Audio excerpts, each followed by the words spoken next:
안녕하십니까. 오늘 니체 선악의 저편 어제 했던 11절 쉘링 부분부터 진도 나갑니다.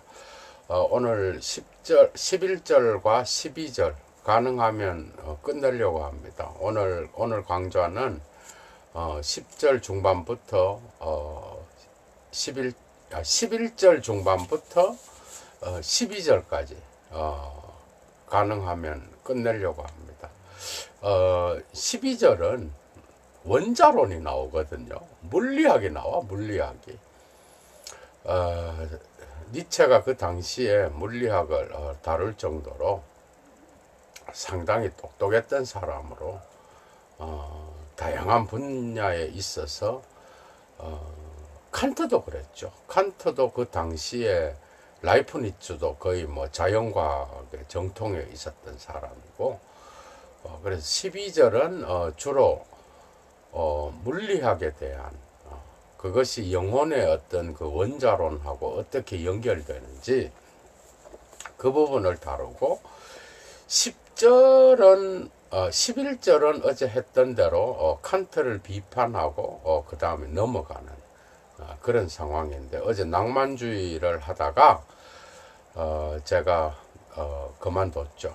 시간의 제한에 의해서. 그래서 오늘은 어제 했던 그 부분부터 새롭게 시작하겠습니다. 어제 했던 11절 중반부터 낭만주의 설명하다가 어제 마쳤습니다. 그 부분부터 강좌를 이어나가겠습니다. 선악의 저편 11절입니다.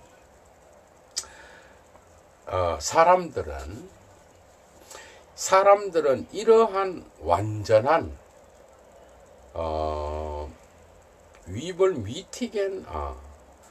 이러한 완전한 의기양양하고, 그 다음에 열광적인 운동, 이게 뭐겠어요? 이게 괴테, 슐라이어마허, 그 다음에 헬더린, 쉘링, 이런 사람들의 낭만주의 운동, 질풍노도의 어떤 그 청년기에 출발된 그걸 가리키겠죠. 오늘 목사님들이 두 분이 들어왔고, 우리 누구야? 오늘 뭐 술 드셨어? 오세훈 형님, 웬일이야?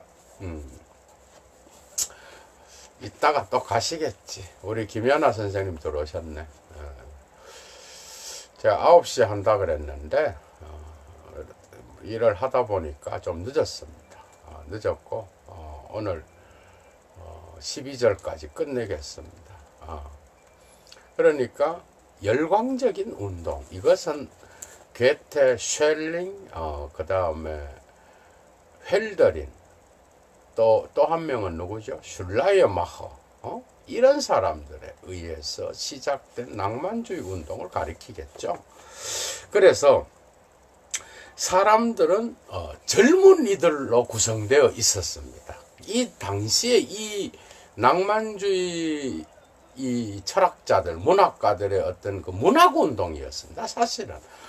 그런데 이 젊은이들로 구성되어 있었던 이 완전한 열광적인 이 운동, 근데 이 운동은 또한 회색빛이 나는 노인의 개념으로 옷을 갈아입었다, 이 말입니다.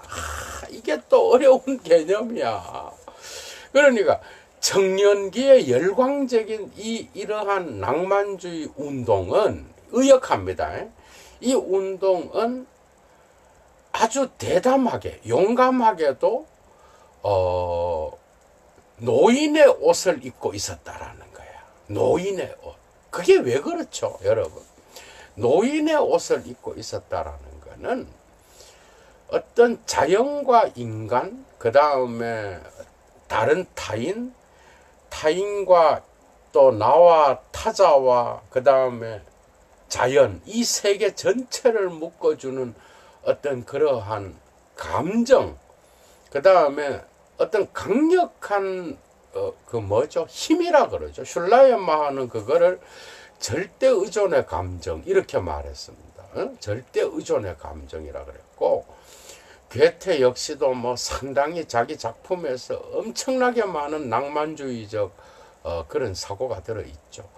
그 다음에 헬더린 역시 그랬고, 쉘링도 신적인 어떤 그러한 것을 인간의 어떤 이성과 접목시키려고 했다는 거. 이게 초기 쉘링의 어떤 그런 위대한 작품이죠. 그래서 이런 현상들이 이제 낭만주의 18세기 말 프랑스 혁명기 전후반으로 거쳐서 바로 직후에 일어났는데, 이런 것들이 여러분 헤겔 한번 생각해봐. 헤겔. 이게 왜 니체가 젊은이들의 이 운동을 늙은 사람, 노인들의 어떤 옷을 입고 있는 운동이라 그랬을까? 이것은 바로 신적인 어떤 기운을 통하여 완성되어 가는, 완성을 가리킨다는 거예요. 인간의 어떤 그러한 이성과 감성의 극치에서 완성을 이야기하기 때문에 어떤 노인의 완벽함, 노인이 되면 뭔가 좀 그런 게 있잖아, 그죠? 완성도를 가리킨다는 거죠. 그래서 이 신적 기운을 가지고 인간의 어떤 그런 감성과 오성과 이성, 이 모든 것들을 다 아우르는 이런 관점에서 헤겔도, 여러분 헤겔 한번 생각해요. 헤겔이 뭐라 그랬습니까? 올빼미는 언제부터 날기 시작하죠? 언제부터 날아? 변증법적 운동이 그 전 단계가 완성되는 단계가 뭐죠? 노인이 돼야 되는 거야. 그때부터 또 새로운 출발을 위해서 날아가는 거죠. 그래서 이 변증법적 헤겔의 운동은 노인에 비유되고, 마르크스 역시 그럽니다. 비판하죠. 그래서 마르크스는 뭐야? 갈리아의 수탉을 선택했던 거예요. 이해가 되지? 그래서 이 낭만주의라는 거는 청년운동이었고, 아주 강력한 어떤 힘과 열정을 갖고 질풍노도의 어떤 그러한 시기를 거쳤는데, 그러나 그 내면은 노인의 옷을 입고 있었다. 니체는 이렇게 표현하고 있습니다. 그죠? 참 재미있습니다. 계속 나갑니다. 그런데 이런 운동에 사람들은 그것을 진지하게 받아들이고, 낭만주의 운동을 진지하게 받아들이고, 도덕적 격분을 가지고 그 낭만주의 운동을 취급할 그때보다 더 불의하게 이러한 운동을 다루는 것은 있을 수가 없을 것이다. 이래 말하고 있어요. 그러니까 부당한 대우를 한다는 거야. 언제? 낭만주의 운동을 진지하게 받아들여서 그것을 도덕적 격분을 가지고 그것을 다루게 될 때 마침내 그 운동은 뭐죠? 그 운동에 올바른 어떤 판단을 부여하는 게 아니라 부당한 어떤 것들을 부여하게 된다, 이 말입니다. 여기는 이 칸트의 어떤 영향이 있습니다. 늙은 칸트의 영향이 있는 거야. 어제 제가 설명했죠. 칸트의 어떤 그러한 보편 이성, 도덕적 어떤 능력, 이런 것들을 찾아서 헬더린, 슐라이어마허 이런 신학생들, 쉘링 이런 신학생들이 숲으로 들어가죠. 거기서 그 능력을 찾으려고 그런단 말이야. 그런데 그러한 도덕적 보편 이성의 능력을 찾아서 들어갔는데 결국 이들은 젊은이들로 구성되어 있었지만 노인의 어떤 그런 옷을 입고 이러한 운동을 했다. 이렇게 말하고 있다는 거죠. 그런데 이걸 진지하게 받아들여서 도덕적 격분을 가지고 이것을 다루게 될 때 니체는 낭만주의 운동에 부당한 행위를 하게 되는 거다 이렇게 표현하고 있습니다. 상당히 비아냥거리는 겁니다. 계속 따라갑니다. 니체를. 충분하게도 봐요. 사람들은 나이가 들었다. 늙었다 이 말입니다. 점점 사람들은 늙게 되었다는 거죠. 낭만주의도 무르익게 되었다는 거야. 나이가 들게 되었고 그런 젊은이들로 구성되었던 자들이 신적 이성을 만나서 자기 자신의 어떤 그 이성의 완성도를 표현하려고 하다 보니까 초감각적인 인간의 감성을 넘어서는 그러한 절대적인 무엇인가를 찾으려고 했다는 것. 이게 핵심적인 거겠죠. 이렇게 하다 보니까 그들의 철학은 니체가 볼 때는 생명을 소중히 여기는 그러한 건데 삶의 역동성을 잃어버리는 늙은 노인과 같이 되어버렸다. 이렇게 표현하고 있습니다. 이해가 됐죠? 그 다음에 꿈은 사라져버려, 증발해버렸어. 그러니까 초기 낭만주의 운동에서 이 튜빙겐의 신학생들 3명으로부터 출발되었고 게테도 거기에 들어갑니다. 영향이 같은 운동권에 들어가 있어요. 게테는 제일 선배죠.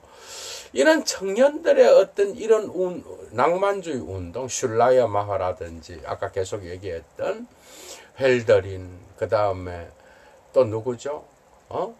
이러한 낭만주의 쉘링, 이런 낭만주의 운동을 추구했던 이런 낭만주의 운동가들은 결국은 엄청난 꿈을 갖고 출발했는데 결국 나이가 늙게 되었고 이들의 낭만주의적 꿈은 증발하게 됐다는 거예요. 이건 어떻게 보면 니체는 이렇게 보는 겁니다. 꿈꾸는 낭만주의는 꿈속에 있었던 거다. 현실적 삶이 아니다. 이러한 어떤 표현을 하고 비아냥거리고 비판하고 있다고 보면 되겠습니다. 낭만주의는 상당히 깊습니다. 여러분, 그죠? 쉘링, 칸트로부터 피테, 쉘링, 헤겔로 이어지는 이 철학은 정말 깊어요. 니체의 어떤 이 비판은 일부분은 뭐 동의할 수 있겠지만 완전히 어떤 그래서 니체가 얘들을 넘어섰다. 철학을 이따위로 하면 안 되는 거예요. 이해가 됐죠? 비판받을 부분이 있다는 거지. 자, 꿈은 증발해버렸다. 그리고 사람들이 이 말을 문지르는 때가 왔다. 뭔 말이죠? 이 말을 문질러. 이 말을 문지르는 거는 낭만주의의 어떤 그러한 노쇠함에 대하여 실망을 하는 그런 때가 왔다는 거예요. 낭만주의의 어떤 그런 노쇠함, 낭만주의의 꿈도 사라지고 낭만주의에 대해서 뭔가 회의를 하기, 이 말을 문지르면서 그게 진짜인가 이러면서 회의를 하기 시작했다는 거죠. 그런 때가 왔다. 자기가 이 낭만주의와 칸트를 한 번에 조져서 없애겠다. 이런 의도가 들어있겠죠. 니체의 어떤 이 원전에는. 그리고 사람들은 오늘날도 여전히 이 말을 문지르고 있다. 이렇게 말하고 있어요. 오늘날도 여전히 이 말을 문지르고 있다. 사람들은 꿈을 꾸었었고 무엇보다도 늙은 칸트가 꿈을 꾸었었다. 이 말입니다.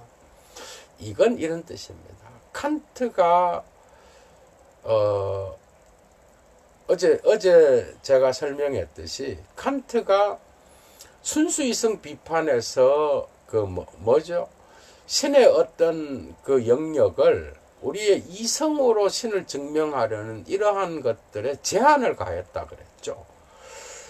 그런데 이걸 완전히 신의 어떤 이 흔적을 몰아낸 게 아니고 신을 다시 요청하는 거죠. 그리고 심지어 그 판단력 비판, 칸트 미학에서는 신을 갖다가 숭고미 이래갖고 숭배하기까지 한단 말이에요. 이런 늙은 칸트는 꿈을 꾸었다. 이 꿈을 더 극대화시킨 게 바로 신적인 오성을, 바로 인간의 이성과 신적인 감성을 결합시켜 놓은 게 바로 낭만주의잖아요. 그러니까 이 늙은 칸트는 꿈을 꾸었었다. 이렇게 바라고요. 이 꿈이 낭만주의자들에게 더 확고해졌고, 이 꿈을 통하여 낭만주의는 마침내 이 신적 기운을 통하여 자기들의 어떤 철학을 완성할 수 있었다라는 거죠. 그러니까 여러분들, 그 낭만주의는 어제도 제가 설명했듯이 그리스도교의 그 성령 개념 있죠. 성령, 그리스도교의 어떤 그 성령의 개념이 없음, 이걸 잘 모르면 이해가 잘 안 됩니다, 여러분. 그걸 알아야 돼. 낭만주의는 이해가 됐죠. 영의 개념을 알고 있어야 되는 거고. 그래야 그 영이 이 세계의 모든 자연과 우주와 그런 모든 기운과 생명력으로 인간의 정신과 감정을 결합해서 이 우주가 하나의 덩어리로서 어떤 그러한 위대한 열정과 엄청난 어떤 에너지로서 불타오르는 이 낭만주의, 이해가 됐죠. 그래서 자연의 힘과 인간의 어떤 그 이성과 감성을 결합시켜 놓을 수 있는 건 바로 신적인 기운밖에 없겠죠. 그걸 이해해야 여러분들이 니체를 따라올 수가 있습니다. 자, 어제 계속 한 대로 계속 나갑니다. 하나의 능력의 힘으로, 이 능력은 뭐라 그랬어요? 어제 도덕적 보편 이성을 찾을 수 있는 도덕적 능력. 첫 번째는 인간의 오성을 스스로 사용할 수 있는 인간의 능력. 이런 능력의 힘으로라는 이 칸트의 말은, 칸트는 바로 이것을 말했었고, 적어도 이것을 은연중에 생각 중에도 갖고 있었다. 적어도. 자, 계속 나갑니다. 그러나 도대체 이게 응답이란 말인가? 칸트가 말했던 그게 능력의 힘으로라고, 능력의 도움으로, 능력의 힘으로, 이 응답이, 칸트가 했던 이 응답이 이게 도대체 응답이란 말인가? 도대체 이게 선언이란 말인가? 설명인가? 선언인가? 비아냥거리고 있죠. 아마도 또는 단순히 질문의 반복이 아닐까? 계속 나갑니다. 어떻게 마약이 어떻게 잠을 자게 할 수 있겠는가? 칸트가 철학자로서 이 대답은 마약을 맞은 인간, 감각을 없애는, 마약 먹으면 감각이 없어지는가 봐요. 잠들게 하는 능력. 어떻게 이 마약은, 칸트가 뿌렸던 이 마약은 잠을 자게 할 수 있는가? 이런 질문으로 니체는 칸트를 엄청 비아냥거리고 있다는 겁니다. 재밌죠? 이 하나의 능력의 힘으로 별묘게 아이네스 별묘겐스, 이 능력의 힘으로, 곧 이 능력의 힘은 뭔가 하면은 잠을 자게 만드는 마취제 같은 거예요. 알죠? 마취제의 미덕. 그러니까 여기 라틴어 나옵니다. 비르투스 도르미티바라고 나와 있어. 이 라틴어는 이런 뜻입니다. 잠을 자게 하는, 체면을 걸어서 잠을 자게 하는 그러한 미덕을 말하는 거예요. 그게 바로 칸트가 말했던 오성을 자기 마음대로 사용할 수 있는 능력과 도덕적 보편 이성의 경륜에 따라서 살아가는 능력, 이 두 가지를 다 싸잡아서 칸트는 하나의 능력에 의해서라고 대답했는데, 이 능력이라는 이 말은 체면 마취제나 마약과 같은 거다 이 말입니다. 이해가 됐죠? 마취제와 같은 거다. 철학이 아니라는 겁니다. 철학이 아니라 그래서 이 마취제에 취해서 칸트 이후의 낭만주의자들도 동일하게 어떤 그런 낭만주의 철학을 할 수 있었다라는 거야. 칸트와 낭만주의 철학자들 전부 다가 마취제를 먹었든지 맞았든지 마약을 먹은 인간처럼 제정신이 아니었다. 지금 이런 말을 하고 있습니다, 여러분. 이유가 있겠죠. 그러면서 라틴어 단어까지 끄집어 올라와갖고 비유하고 있어요. 마약의 미덕, 잠을 자게 하고 감각을 무감각하게 만드는 미덕, 이 능력으로 칸트는 독일 철학을 세울 수 있었고, 그 후에 괴테나 슐라이어마허나 피테라든지 그 다음에 쉘링이라든지 헤겔이라든지 이런 철학자들에게 독일 철학을 관념론을 완성할 수 있게끔 그러한 기회를 주었다라고 표현하고 있는 것이죠. 이게 참 상당히 우리에게 많은 것을 가르쳐 주고 있습니다. 그죠? 자, 그래서 또 비교합니다. 몰리에르라고 하는 사람 곁에서 저 의사는 다음과 같이 대답했는데, 왜냐하면 그 속에는 마취제와 같이 잠들게 하는 미덕이 있다. 라틴어 지금 제가 라틴어를 번역하고 있어요, 여러분. 있다 이러고 읽어줄게요. 제가 Quia est in eo virtus dormitiva cuius est natura sensus aspire 이래 나와 있습니다. 그러니까 왜냐하면 그 안에는 잠들게 하는 마취제의 미덕이 들어있다. 그리고 그것의 본질은 줄치십시오. 센수스 아스피레, 감각을 잠들게 하는 것이다. 응? 다시 할게요. 그 안에는 마취제와 같이 잠들게 하는 미덕이 존재하는데, 그 미덕의 본질은 감각을 잠들게 하는 거예요. 칸트 철학을 기가 막히게 까고 있는 거예요, 지금. 여러분. 응? 낭만주의도 인간의 감각을 소중히 여기는 것과 같이 그렇게 보이잖아, 여러분들 생각할 때. 그죠? 절대 아닙니다, 절대. 지금부터 다시 설명할게요. 칸트는 감성과 오성을 나누죠. 그래서 감성을 이야기합니다. 인간의 감각을 이야기해요.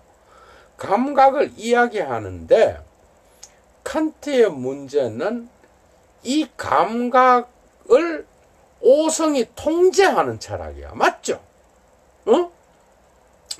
그래서 뭐 인간의 욕망이라든지 인간의 본능이라든지 이런 건 고려가 안 돼. 그래서 칸트는 여기서 멈추지 않아요. 순수 이성 비판에서 실천 이성 비판으로 가잖아. 그러면서 이게 더 엄격해집니다. 이 이성의 능력이. 그럼으로써 칸트 철학에서는 철저하게 뭐가 들어있죠? 뭐가 들어있어? 이성으로서 감성을 통제해야 된다라고 하는 그러한 근본적인 사고가 깔려 있습니다, 여러분. 욕망과 본능을 통제할 수 있는 게 바로 보편 이성이 우리에게 요청하는 명령이다. 절대 그걸 뭐라 그래? 그걸 뭐라 그래요, 여러분? 그런 명령, 보편 이성에 의한 명령을 따르는 자는 자기의 감성과 어떤 이런 본능과 이런 것들을 통제를 해야 된다는 거예요.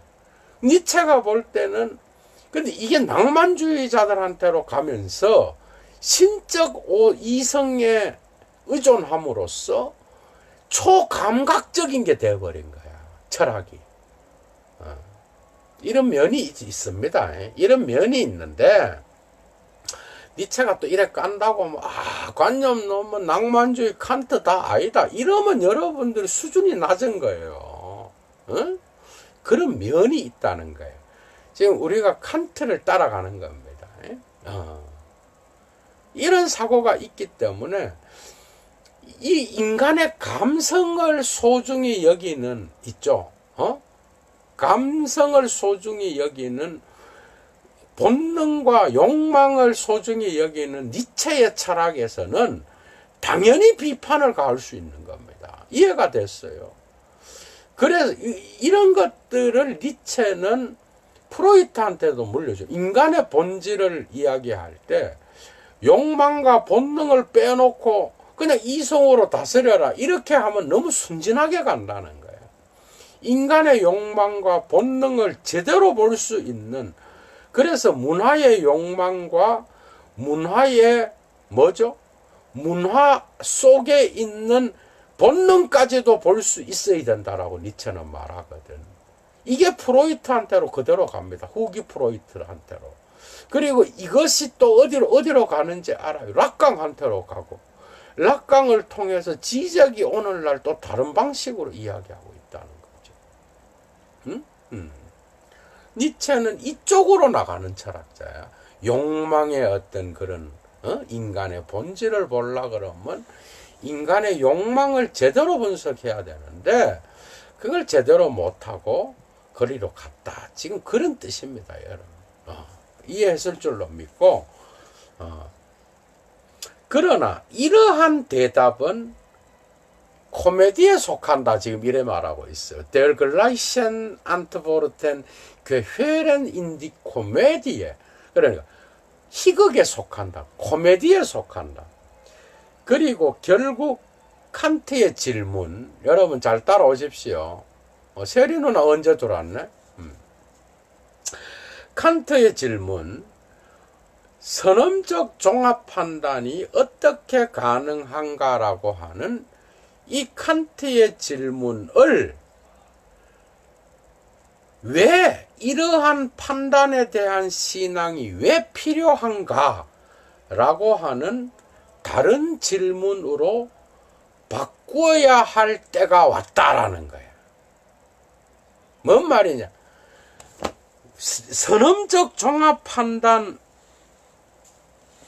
어떻게 가능한가 라고 하는 이 칸트의 말을 우리가 그대로 믿어서는 안 되고, 니체 시대에 이제는 한 세대가 지난 니체가 볼 때는 이 질문을, 이런 질문에 대한 신앙이 왜 필요한가? 이거 우리가 믿어야 되냐?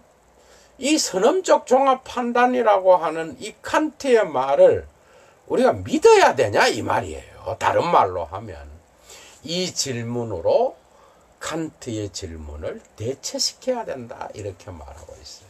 기가 막힌 표현입니다. 그리고 또 자,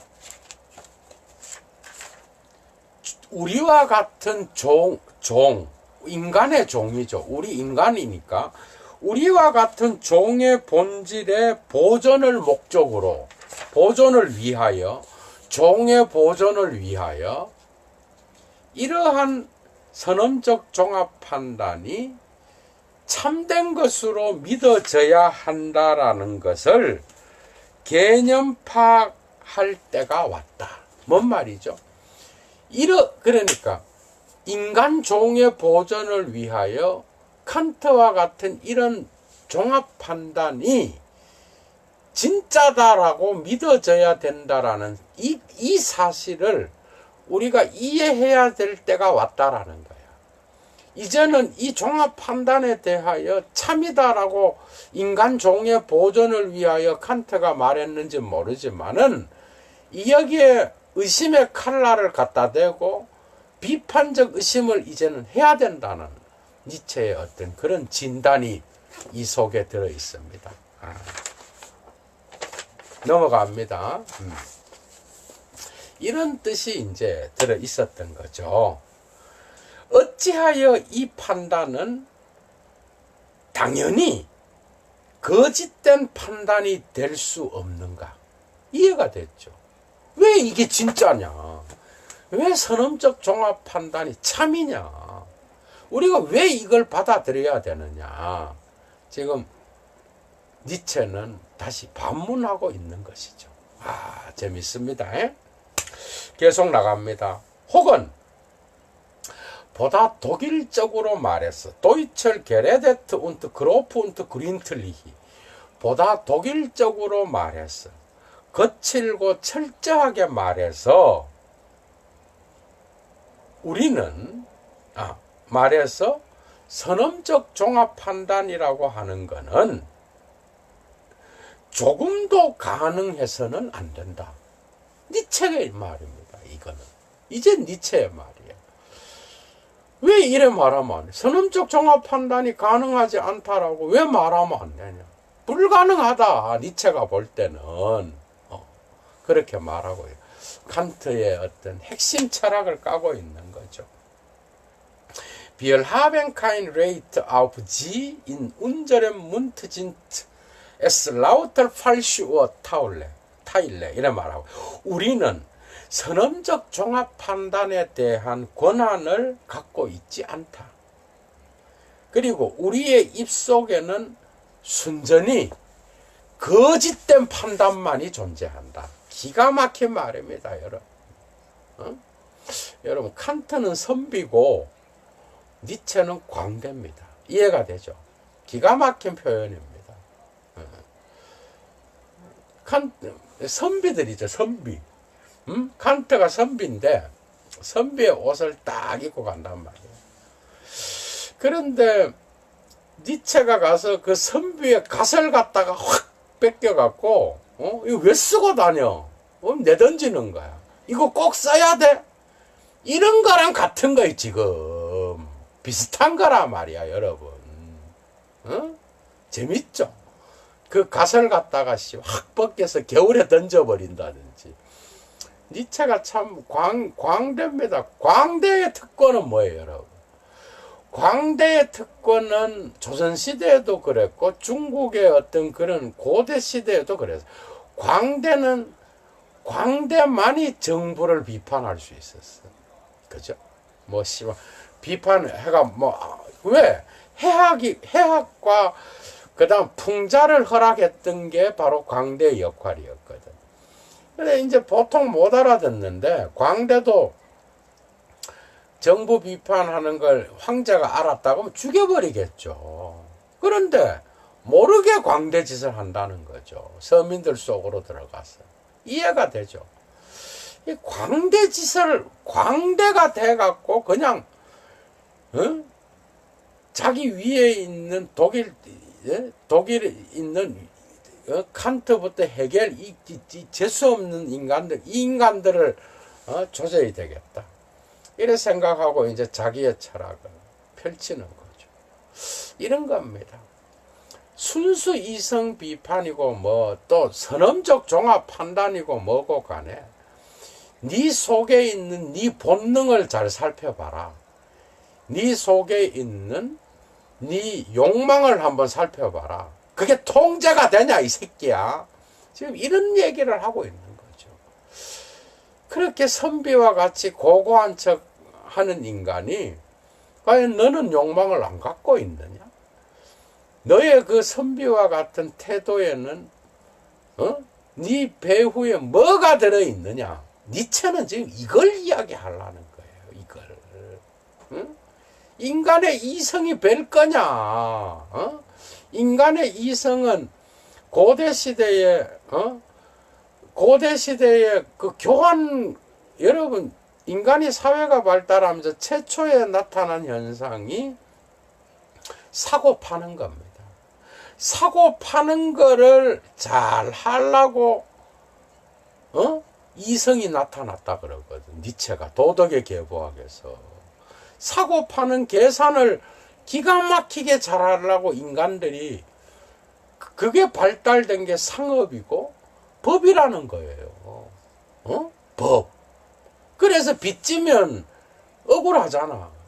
그래서 대신 국가가 복수를 해달라는 거거든. 별거 아니에요. 이러한 고대의 어떤 그 사고 안에는 이성적 사고가 딱 한 개 있었는 게, 그게 뭔가 하면 계산하는 거였단 말이야. 사고 팔 때 계산하는 거. 이해가 됐죠. 물물교환. 그래서 옛날에는 법도 눈가리를 빼면 다른 그 인간도 눈가리를 빼든지 거기에 상응하는 벌을 주게 돼 있었단 말이죠. 너무 나간 것 같습니다. 그런 뜻으로 니체는 비판을 하고 있습니다. 그래서 선언적 종합 판단이라는 건 꼭 참만이 있는 게 아니라 거짓도 있다 이 말이야. 그게 왜 꼭 참이어야 되느냐? 여기에 대해서 니체는 반문하고 있는 것이죠. 그건 내가 볼 땐 거짓일 수도 있다, 이렇게 말하고 있는 거예요. 하지만 오직 이 선언적 종합 판단의 진리에 대한 그 종합 판단이 진짜다, 그게 사실이다, 진리다 라고 하는 것에 대한 신앙이 필요할 때가 있어요. 그 신앙이 필요한 거는 언젠가 하면은 삶의 줄치십시오. 삶의 관점주의적 광학에 속하는 그러한 정경의 신앙, 그리고 실견, 진짜 눈으로 보는 그러한 실견과 같은 그런 것으로서는 바로 선언적 종합 판단이 가능하다, 참되다, 이렇게 말하고 있습니다. 이제부터 설명이 필요합니다. 여러분 따라오셔요. 이런 뜻입니다. 뭔 말인가 하면은 거기 줄치십시오. 삶의 관점주의적 광학이라는 삶의 관점주의적 광학, Perspektivische Optik des Lebens, 독일어로 삶의 관점주의적 광학은 니체의 표현입니다. 니체의 전문 용어고, 니체가 자기의 철학에서 핵심적인 단어가 이 단어예요. 이거는 니체의 힘의 의지 못지않게 중요한 용어야. 니체의 표현입니다. 뭔 말인가 하면, 칸트 네가 말하는 선언적 종합 판단, 그래서 뭐 도덕으로 가서 뭐 신을 요청하고 이거 말고 네가 말하는 선언적 종합 판단이 진실이라 그러면 그것이 이 땅에서의 인간의 살아가는 삶에 적용될 때는 그것이 진리일 수 있다, 이렇게 말하고 있는 거죠. 기가 막 상당히 어렵죠, 여러분. 니체를 혼자 읽었을 때 그걸 읽어낼 수 있을까? 그걸 꼭 적어 놓으십시오. 관점주의적인 어떤 삶의 광학이라는 거, 여기에 선언적 종합 판단이 적용될 때, 칸트 니처럼 신으로 가서 뭐 도덕적 뭐 실천 이상 뭐 이렇게 가는 거 말고, 인간의 이런 거 말고 그냥 우리가 살아가는 삶, 우리의 욕망과 본능에 의해서 우리의 감정이 움직이고 그렇기 때문에 이성의 어떤 그러한 보편 이성 같은 거에 맞출 수도 없고 우리 인간은 본능과 욕망의 지배를 받고 육체를 가진 인간으로서 삶의 관점주의적 시각을 가질 수밖에 없는 게 인간이다. 그렇기 때문에 이런 관점주의적 시각, 삶의 관점주의적 시각에 속하는 선험적 종합 판단은 내가 니체 지가 칸트에게 사실로 내가 그거는 진리로 받아들일 수 있다. 이렇게 지금 흥정을 하고 있는 것이죠. 재미있습니다. 오늘 제가 볼 때 12절을 하려고 그랬는데 어려울 것 같아요. 11절 끝내면 끝날 것 같아. 어렵습니다. 오늘. 이해가 됐어요. 댓글 좀 써봐. 이해가 됐어. 우리 김연아 선생님처럼. 우리 목사님들이 많이 들어오셨네, 오늘. 이거 내가 철학 공부해가 우리 목사들한테 이래 설교를 하게 될 줄이야. 내가 진짜, 훔쳐보는, 유튜브에 훔쳐보는 사람까지, 신학생까지 다 치면 몇 명이겠어요. 그죠? 감사합니다. 어쨌든 저는 기쁘고, 그런 뜻이 있는 거죠. 우리 불알 친구가 관점이라고 썼네. 에이고, 알아듣긴 들었는가 봐요. 자, 몇 줄 안 남았습니다. 계속합니다. 독일 철학이 근데 니체가 희망하건대 여기에는 독일 철학이라는 말에는 따옴표를 쳐서 써야 된다는 거야. 이해가 됐죠? 따옴표를 써서 양 따옴표를 써서 써야 되는 이 독일 철학이 온 유럽에 미쳤던 그 엄청난 영향을 기억해 볼 때 이해가 됐어요? 엄청난 영향. 그게 뭐야? 여러분, 독일 철학이 없으면 이 철학이 끊어져 버려요, 여러분. 자, 오늘 설명을 좀 해줄게. 여러분, 오늘날 포스트 모던 전공자, 개소리입니다, 다. 포스트 모던 왜 전공을 해? 응? 팔도 안 되는 얘기예요, 여러분. 응? 락강이 하이데거를 다 읽었게, 헤겔을 다 읽었겠어. 아니라고. 응? 응? 오늘날 지적도 칸트, 헤겔 갖고 이야기합니다, 여러분. 이해가 됐어요. 포스트 하이데거가 칸트 까죠. 칸트 까고 헤겔을 좀 받아들이고, 그 다음은 헤겔을 응용하고, 이용하기도 하고, 또 비판하기도 하고, 다 그렇습니다. 독일 철학이 끊어져 버리면, 마르크스도 없어요, 여러분, 마르크스. 이해가 됐어요. 근데 이게 구시대적 산물이 아니, 고전이야. 여러분들이 칸트를 칸트, 헤겔, 히테, 쉘링 대충 좀 알면 좋고, 칸트, 헤겔 모르고 오늘날 철학 못합니다, 여러분. 오늘날도 들레주도 까고 푸코도 갖고 와가 칸트 까고 이러고 앉아 있어요, 여러분. 어림도 없는 얘기예요. 그러니까 낭만 칸트와 헤겔과 칼 막스는 사회철학자죠. 오늘 하이데거 이런 거 없으면 그냥 철학이 붕괴돼 버리는 아무것도 없어요. 지적은 지적 다 그 대가들 거 갖고 가서 각주다는 거야. 해석하는 게 오늘날의 철학입니다. 락강이 프로이트나 니체나 하이데거 없이 락강이 될 수 있는지 알아요, 여러분? 어림도 없는 얘기야. 응? 프로이트가 경험론의 영향을 받은 사람이지만 그 사고는 철저히 독일적 사고의 영향을 갖고 있어요, 여러분. 그게 바로 도이체 필로조피입니다, 여러분. 오늘날 뭐 지쟁 뭐 나와가 뭐 씨부리고 뭐 거기서 여러분들이 포스트 모더니즘에서 독일 철학 싹 다 빼봐. 하나도 남는 게 없어. 뼈도 안 남아요, 여러분.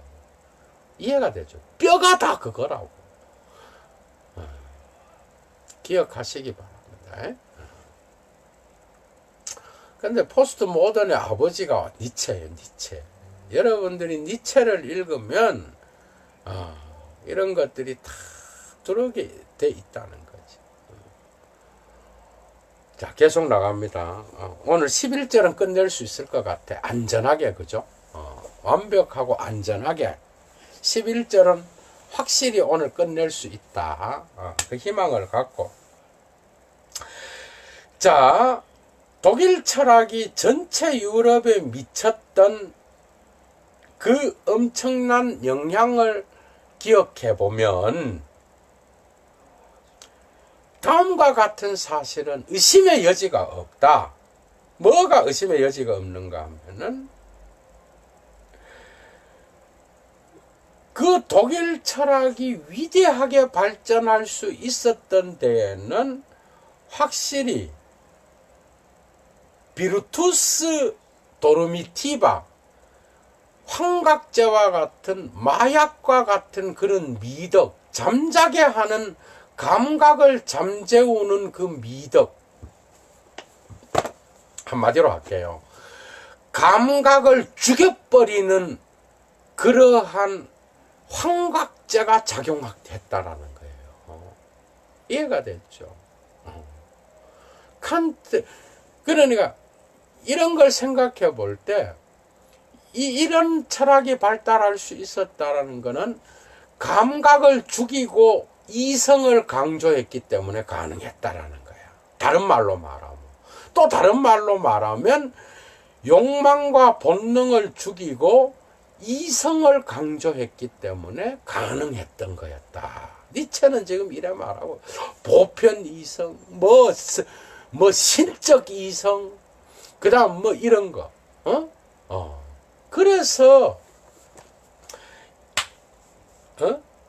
비루투스 도르미티바는 환각제의 미덕이고 그 다음에 잠을 자게 하는 마취제와 같은 미덕인데 이 미덕은 바로 감각을 잠들게 하는 미덕이었던데 이런 감각을 잠들게 하는 미덕 때문에 칸트나 독일 철학이 온 유럽에 영향을 미칠 수 있었다. 지금 이래 말하고 있다는 거죠. 기가 막힌 설명이죠, 여러분. 그죠? 재미있는 설명이고. 자, 이제 거의 다 끝났습니다. 그래서 사람들은 황홀경에 빠져 있어서 황홀해 했다. 근데 에들렌 위시히경은 그러니까 고귀한 무의도식자들, 덕스럽게 사는 자들, 세 번째 신비주의자들, 네 번째 예술가들, 다섯 번째 기독교인들 중에 4분의 3, 여섯 번째 정치적으로 반진보주의자들, 진보를 싫어하는 정치인들. 이해가 됐어요? 반진보적인 자들, 이런 자들 가운데에서 오늘날 사람들은 황홀경에 빠져 있었어요. 왜냐하면은 이런 사람들 가운데에서는 독일 철학 덕분에 줄 빡빡 치셔. 뒤에 줄 빡빡 쳐. 아주 위력 있는 감각주의에 대한 해독제, 감각주의에 대한 해독제를 소유할 수 있는 기회를 얻게 됐다. 감각주의가 뭐죠? 감각주의라는 건 니체가 말한 인간의 감각을 강조한다는 거죠. 1세기 전부터 그게 칸트가 전세기잖아. 그 전세기로부터 니체가 사는 19세기로 흘러 들어온 엄청난 감각주의에 대한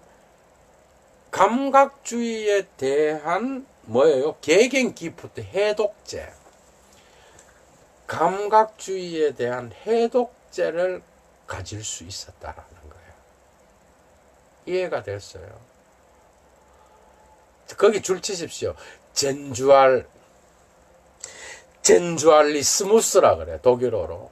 응? 여러분, 감성을 죽이고 나서 이성을 얻을 수 있었다라는 거예요. 인간의 본능과 욕망을 전혀 고려하지 않아야만이 이런 칸트 철학과 그 후에 낭만주의 철학이 가능하다라고 니체는 이야기하고 있습니다. 여기 뒤에 감각주의, 엄청나게 위력 있는 감각주의는 뭐야? 니체가 옹호하는 인간의 본질적인 거예요. 감각주의는 인간한테 본질적인 거죠. 뭔 말인가 하면 여러분 이런 거예요. 막스도 그렇고 니체도 그렇고 아무리 공부하는 새끼고 사회에서 명망이 있는 인간이고 왕실 계급이고 귀족 계급이건 간에 다 처먹고 똥 싸고 섹스하고 다 똑같다는 얘기야. 감각적인 부분을 죽이고 철학을 했기 때문에 이런 것들을 감추고 철학을 했기 때문에 인간의 본질을 제대로 파악하지 못하는 철학이었다라는 거를 니체는 싸잡아서 비판하고 있다는 겁니다. 그래서 이러한 감각주의, 밥 먹고 똥 싸고 오줌 싸고 섹스하고 또 뭐죠? 인간의 감각적인 거, 이런 게 본래적인 건데 이런 거에 대한 해독제를 독일 철학이 줬단 말이야. 감각주의를 마약을 통해서 이 감각을 죽일 수 있는 마취제를 준 게 독일 철학이었다는 거예요. 이해가 됐어? 여기 인간의 삶은 결코 그래 살아갈 수 없다라는 거야. 응? 근데 이거는 여러분들이 그건 거죠. 그건 니체로부터 프로이트로부터 우리가 배워야 될 게 엄청 많잖아, 오늘날. 그죠? 인간의 감각적인 거. 이런 것들에 대한 마취제를 준 게 바로 니체와, 칸트와 그 후에 슐라이어마허, 쉘링, 피테, 헤겔, 그 다음 문학에서는 헬더린, 괴테, 그 다음 또 많아요. 슐레겔. 이런 모든 사람들이 다 감각에 대한 마취제를 허락했기 때문에 독일 철학이 온 유럽에 위대한 영향을 미칠 수 있었다. 지금 이렇게 결론을 내리고 있습니다. 여러분, 재밌죠? 참 특이한 인간입니다. 니체, 그죠? 근데 어쨌든 재미는 있잖아. 이런 면이 있어요, 여러분, 그죠? 여러분, 바울 봐봐, 바울. 오늘 목사님들 만회가 내가 하는 말인데. 큰 교회 목사도 있고, 작은 교회 목사도 있고, 그런데, 큰 교회, 작은 교회 가는 건 정치를 잘해야 갑디다. 하나님께서, 복을 주셔서 큰 교회 간 게 아니고, 정치를 잘해야 큰 교회 간다고. 다 아시죠? 여러분들 자리에서 그리스도의 발자취를 따라가면 그게 큰 교회 목사고 위대한 목사가 아니겠어? 내가 지금 옆으로 흘렀는데 그런 겁니다. 그리고 나서 이걸 한마디로 뭐라 그러는가 하면 니체가 쿠얼츠, 요컨대 센수스 아수피레 이렇게 라틴어로 말하고 있어. 감각을 잠재우는 거. 기가 막힙니다. 마무리가. 감각을 잠재우는 감각을 잠재우는 것을 통해서만이 니체 이전의 독일 철학이 위대해질 수 있었다. 이건 이렇게 봐야 됩니다. 이런 면이 확실히 있었고 니체 이후로 인간의 육체와 몸이 중요한 철학의 주제로 올라왔다는 거 여러분들 잘 기억하시고 그 다음에 오늘 11절에서 니체가 말하려고 하는 거는 인간의 삶에서 본능과 바람이 불면 인간은 여러분 그러잖아. 여기 시인도 있잖아. 우리 김연아 선생님도 심리학자요 시인이잖아. 문학가고. 한번 생각을 한번 해봐요. 바람이 불면 인간은 순수 이성 비판에 의해서 선험적 종합 판단에 의해서 사태를 파악하냐고. 욕망과 본능이 있는 인간은 바람이 불면 또 옛 생각이 나기도 하고 돌아가신 엄마 생각이 나기도 하고 그게 인간이라는 거야. 똥 마려우면 똥을 싸러 가야 되는 것이고 그런데 이런 것들을 다 무시하고 그냥 어떤 이성을 신과 결합해서 인간을 이런 방식으로 만들어 놓은 이런 철학은 그냥 싸그리 없애야 된다. 지금 이런 말하고 있어요. 오늘날도 두 개의 철학이 공존합니다. 그죠? 저는 니체만 옳다고 생각하지 않습니다. 저는 칸트도 있어야 되고 우리 사회도 그렇잖아. 칸트도 있고 니체도 있습니다. 여러분. 근데 문 대통령이 되고 난 뒤에는 나는 칸트적인 사회라고 봅니다. 조금만 잘못하면 뭐 법 갖고 지랄하고 좋은 사회는 아니죠. 인간의 어떤 그 본능과 이런 것들을 제대로 읽어내지 못하는 사회죠.